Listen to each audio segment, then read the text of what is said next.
ছাত্ৰ ছাত্ৰীসকল, আজি তোমালোকক সংস্কৃতি বুলিলে কি বুজা, সভ্যতা আৰু সংস্কৃতি কি, এই বিষয়ে মই আজি আলোচনা কৰিবলৈ ওলাইছোঁ। সংস্কৃতি শব্দটো আমি জন্মলগ্নৰে পৰাই শুনি আহিছোঁ, কিন্তু এই সংস্কৃতি শব্দৰ পুৰণি এটা সমাৰ্থক ৰূপ আছিল কৃষ্টি। কালক্ৰমত এই কৃষ্টি শব্দটো লাহে লাহে লাহে লাহে নোহোৱা হৈ গ'ল আৰু তাৰ ঠাই ল'লে সংস্কৃতি শব্দই। সংস্কৃতি এটা জাতিৰ জীৱনৰ পুৱতি সুঁতিৰ নিচিনা। নৈৰ গতিয়েই সংস্কৃতিৰ গতি। নৈয়ে যেনেকৈ পৰ্বতীয়া জুৰিৰ পৰা বৈ আহি বিশাল নৈত সংলগ্ন হৈ মহাসাগৰৰ ফালে ধাৱমান হয়, ঠিক তেনেকৈও সংস্কৃতিয়ে এটা সুঁতিৰ পৰা লাহে লাহে ওলাই আহি ধাৱমান হয় এক চিৰযুগমীয়া মহাসাগৰ সদৃশ সংস্কৃতিৰ ফালে। নৈয়ে গৰা খহাই বলুকা পাতে, সেইদৰে সময়ৰ সোঁতত সংস্কৃতিৰ সম্পদ এৰা পৰে আৰু কেতিয়াবা নতুনৰ সংযোগ ঘটে। আৰু সেইকাৰণেই সংস্কৃতিক আমি বুৱতী সুঁতিৰ লগত তুলনা কৰিছোঁ। এই সংস্কৃতি শব্দটো পশ্চিমীয়া কালচাৰ শব্দৰ পৰা আহিছে বুলি আমি ক'ব বিচাৰোঁ। অসমীয়া ভাষাত সংস্কৃতি শব্দটো চিৰ নতুন। অসমীয়া ভাষাত এই সংস্কৃতি শব্দৰ আগতে কৃষ্টি শব্দটোৱে কি কৰিছিল যে ঠাই পূৰণ কৰি আছিল। যে অসমীয়া ভাষালৈ বঙলা ভাষাৰ দুৱাৰদলিৰ গৰকী নবোৱাৰী হৈ পেলাই অসমীয়া ভাষালৈ এই সংস্কৃতি শব্দটো আহিছে। তাৰো আগতে ৰবীন্দ্ৰনাথ ঠাকুৰে মাৰাঠী ভাষাৰ পৰা এই সংস্কৃতি শব্দটো ব্যৱহাৰ কৰিছিল। বৰ্তমান ভাৰতবৰ্ষত হিন্দীকে আদি কৰি প্ৰায়বোৰ ভাষাত এই সংস্কৃতি শব্দটো পোৱা যায়।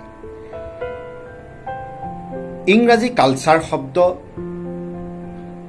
লেটিন কুলটুৰা, কুল CULTURA, কুল COL ধাতু সংস্কৃত কৃষ ধাতুৰ সমাৰ্থক, অৰ্থাৎ কৃষিজীৱী মানুহে উৎপাদিকা শক্তি সম্পন্না পৃথিৱী কৰ্ষণ কৰি বাৰে বৰণীয়া শস্য উৎপাদন কৰে আৰু এই শস্যই দান কৰে মানুহৰ জীৱনী শক্তি। মানুহ জীয়াই থাকে একোটা সৃষ্টিশীল মন লৈ। এয়ে কৃষ্টিৰ কঠীয়াতলি। এই সৃজনী শক্তিয়ে মানুহৰ জীৱনত এক সংস্কৃতিৰ জন্ম দিয়ে। সেয়ে সংস্কৃতিৰ শব্দ নিষ্পন্ন হৈছে সম যোগ কৃতি দন্ত্য স ম যোগচিন কতৰিকাৰ দন্ত্যাতত হ্ৰস্বইকাৰ, অৰ্থাৎ কৃতি আৰু কৰ্ম। যি শিল্পকৰ্মত সম্যক সৃজনীশীলতা আছে, সৌন্দৰ্য আছে, মানৱতা আছে, সিয়েই সংস্কৃতি।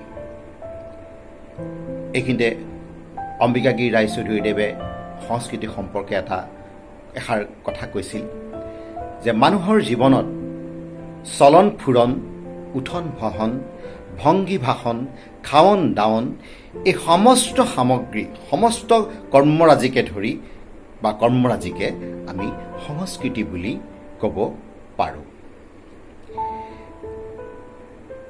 মানুহৰ মন প্ৰগতিশীল আৰু মানুহৰ মন যিদৰে প্ৰগতিশীল সেইদৰে সংস্কৃতিও প্ৰগতিশীল বুলি আমি ক'ব পাৰোঁ।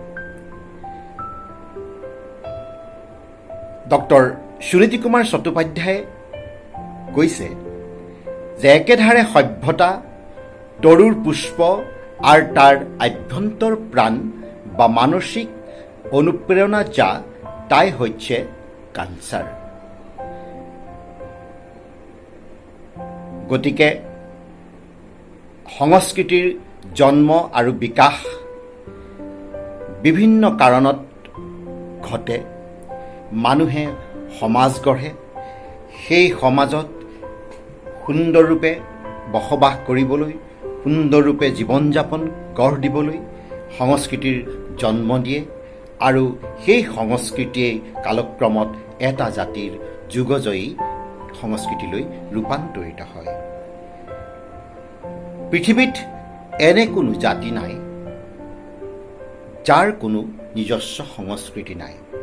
সকলো জাতিয়েই একো একোটা সংস্কৃতিৰ বান্ধোনেৰে বান্ধ খাই আছে। জলবায়ু বিশেষে, ঠাই বিশেষে, ভৌগোলিক তাৰতম্য অনুযায়ী এই সংস্কৃতি গঢ় লৈ উঠিছে। ভৌগোলিক তাৰতম্যই, ভৌগোলিক পাৰ্থক্যই মানুহক সেই জাতিৰ, সেই সংস্কৃতিৰ উপাদানসমূহ গঢ় দিছে। অসমীয়া সংস্কৃতি, ভাৰতীয় সংস্কৃতি তাৰ এক উৎকৃষ্ট উদাহৰণ বুলি আমি ক'ব পাৰোঁ। এতিয়া আমি সভ্যতা আৰু সংস্কৃতিৰ বিষয়ে ক'বলৈ আহিছোঁ। সভ্যতা আৰু সংস্কৃতি যদিও পাৰ্থক্য আছে, কিন্তু ই দুয়োটাৰে ইটো সিটোৰ পৰিপূৰক বুলি আমি ক'ব পাৰোঁ। ইয়াত কিন্তু বৈষম্যমূলক আচৰণ দুয়োটাৰ মাজত নাই। এটা নহ'লে আনটো চলিব নোৱাৰে। তেতিয়াহ'লে সভ্যতা কি? আমি পৃথিৱীৰ বৃহৎ বৃহৎ সভ্যতাবোৰৰ কথা পঢ়িছোঁ। আমাৰ ভাৰতবৰ্ষৰ বুৰঞ্জীত মহেঞ্জোদাৰো, হৰপ্পাৰ সভ্যতাৰ কথা পঢ়িছোঁ, গংগা সভ্যতাৰ কথা পঢ়িছোঁ, ব্ৰহ্মপুত্ৰ উপত্যকাৰ সভ্যতাৰ কথা পঢ়িছোঁ, মিছৰৰ সভ্যতাৰ কথা কৈছোঁ, বেবিলনীয় সভ্যতাৰ কথা কৈছোঁ। এই সভ্যতা মানুহে গঢ় দিয়া সভ্যতা। এই সভ্যতাত আমি কি পৰিস্ফুট হয়? এটা জাতিৰ জীৱনৰ মানদণ্ড প্ৰতিফলিত হয় আৰু সেই মানদণ্ডই কালক্ৰমত সভ্যতালৈ ৰূপান্তৰিত হয়। সভ্যতা আৰু সংস্কৃতিৰ মাজত সম্বন্ধ থাকিলেও আকৌ আনহাতে এই দুয়োটা বস্তু আকৌ একেও নহয়। সভ্যতাই বিশেষভাৱে কয় যে কোনো এটা জাতিৰ জীৱন ধাৰণ প্ৰণালী, সমাজ ব্যৱস্থা, নৈতিকতাৰ বিকাশ, ৰাজনৈতিক অৱস্থাৰ উন্নত প্ৰণালী আদিবোৰ। কিন্তু মানৱৰ অন্তৰৰ গুণ আৰু প্ৰবৃত্তিৰ সমূহৰ ৰুচিকৰ বিকাশৰ চিত্ৰণ বা ৰূপায়ণৰ ধাৰাকে সংস্কৃতি বোলা হয়। আমি তেতিয়াহ'লে সভ্যতা কি আৰু সংস্কৃতি কি ধৰিব পাৰিছোঁ?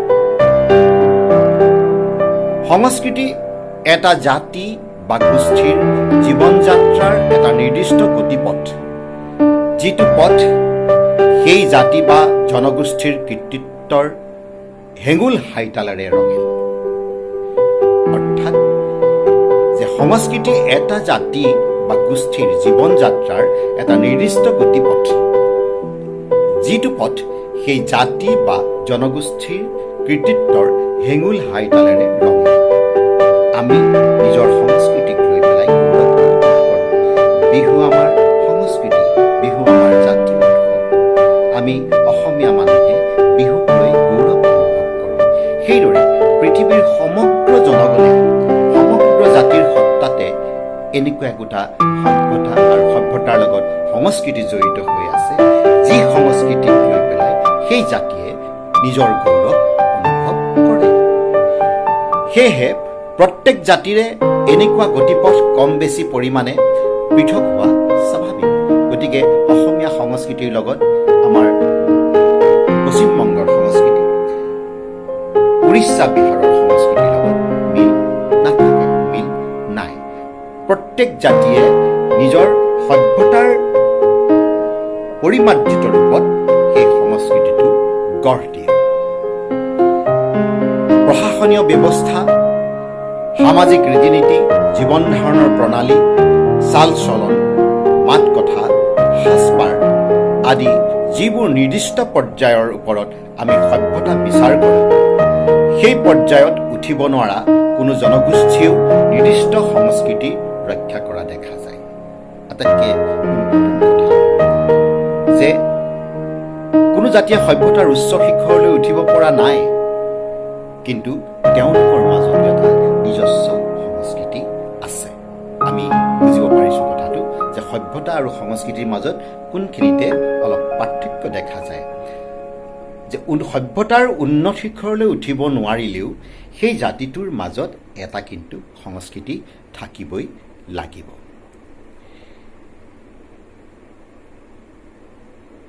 এতিয়া এনেকুৱা লোকগোষ্ঠীৰ সংখ্যাও কিন্তু বিৰল নহয়। পৃথিৱীত এনেকুৱা লোকগোষ্ঠীৰ সংখ্যা আছে। এইখিনিতে সভ্যতা আৰু সংস্কৃতিৰ মাজত অলপ প্ৰভেদ ধৰা পৰে। তাৰমানে সভ্যতা কি আৰু সংস্কৃতি কি? মই যদিও আগতে সভ্যতা আৰু সংস্কৃতি দুয়োটা এটা আনটোৰ পৰিপূৰক বুলি কৈছোঁ, কিন্তু কোনো জাতিৰ সভ্যতা উন্নত নহয়, সভ্যতাৰ মাপকাঠি তেওঁলোকক জুখিব নোৱাৰি, কিন্তু তেওঁলোকৰ কিন্তু সংস্কৃতি থাকিব পাৰে। সেই কথাটো কিন্তু আমি তাত পাৰ্থক্য অলপ দেখা পাইছোঁ। মন কৰিবলগীয়া কথা যে সভ্যতা আৰু সংস্কৃতিৰ মাজত অহিনুকুল সম্বন্ধও নহয়। অহিনুকুল সম্বন্ধ নহয়, বৰং পৰস্পৰে পৰস্পৰৰ শ্ৰীবৃদ্ধিক সহায়ক হৈ উঠে। কাৰণ উন্নত সভ্যতা উন্নত সংস্কৃতিৰ পৰিচায়ক, আৰু উন্নত সভ্যতা উন্নত সংস্কৃতিৰ পৰিচায়ক, আৰু ভাল সংস্কৃতিয়েও উন্নত সভ্যতাৰ সৃষ্টি কৰিব পাৰে। সংস্কৃতিৰ প্ৰেৰণা পৰা উদ্ভৱ হোৱা কলাত্মক ৰুচিবোধ আৰু সৌন্দৰ্য অনুভূতিয়ে সভ্যতাৰ পৰিপূৰক অংগ তৈয়াৰ কৰাত সহায়তা কৰে। তেতিয়াহ'লে আমি বুজিব পাৰিলোঁ যে সভ্যতা আৰু সংস্কৃতি এটা আনটোৰ পৰিপূৰক। ই কেতিয়াও বিৰোধিতা নকৰে। পুনৰবাৰ কৈছোঁ যে উন্নত সভ্যতাই উন্নত সংস্কৃতিৰ পৰিচায়ক, উন্নত সংস্কৃতি উন্নত সভ্যতাৰ পৰিচায়ক। ধন্যবাদ।